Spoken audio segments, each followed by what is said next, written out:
ഇത് നമുക്ക് ട്രെയിനിൽ പോകുമ്പം ടോയ്ലറ്റ് യൂസ് ചെയ്യാൻ വേണ്ടിയിട്ടുള്ള സാധനമാണ്. മുറിക്കാം. ഇതുമായിരിക്കും പറഞ്ഞേ ഉള്ളൂ. ഞാൻ 2 ഓർഡർ ചെയ്തില്ലായിരുന്നോ? ബാക്ക് ഓഫ് എൻ്റെ ഇതാണ് സാധനം. പീ ബഡിന് ഓഫർ ഉണ്ടായിരുന്നു, അതുകൊണ്ടാണ് ഇത് മേടിച്ചത്. ഇത് 20 എണ്ണത്തിന് 113 റുപ്പീസായി. അത് ഓഫറായിരുന്നു, അതുകൊണ്ട് അത്രയും കുറച്ച് കിട്ടിയത്. ഇത് പേപ്പറാണ്. നമുക്കിത് ഉപയോഗിച്ച് കഴിഞ്ഞിട്ട് ക്ലോസറ്റ് തന്നെ ഫ്ലഷ് അടിച്ച് കളയാൻ പറ്റുന്ന തരത്തിലുള്ള പേപ്പർ. ഇനി ട്രാവൽ ചെയ്യുന്നവർക്കൊക്കെ പബ്ലിക് ടോയ്ലറ്റ് ഉപയോഗിക്കാൻ മടിയൊന്നും വേണ്ട. വളരെ യൂസ്ഫുൾ ആയിട്ടുള്ളൊരു പ്രോഡക്റ്റ് ആയിരിക്കും.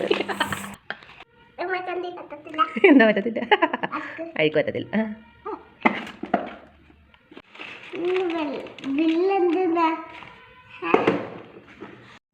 ഇത് നമ്മൾ ഫ്ലിപ്കാർട്ടിൽ നിന്നാണ് ഓർഡർ ചെയ്തത്. ഫ്ലിപ്കാർട്ടിൽ ഡിസ്പോസബിൾ ടോയ്ലറ്റ് സീറ്റ് കവറിന് അടിച്ചു കൊടുത്താലും മതി. അപ്പോൾ നമുക്ക് കുറേ കിട്ടും. ഇത് ഓഫറുള്ളതായിരുന്നു. പീ ബഡിയുടെ അതിനകത്ത് ഓഫർ ഉണ്ടായിരുന്നു. ഇത് യൂസ് ചെയ്യുന്നതിൻ്റെ വീഡിയോ ഒക്കെ അവർ കാണിച്ചിട്ടുണ്ട്. ഇരുന്നിട്ട് അതിൽ തന്നിട്ട് ഫ്ലഷ് അടിച്ച് കളയാവുന്ന സാധനമാണത്.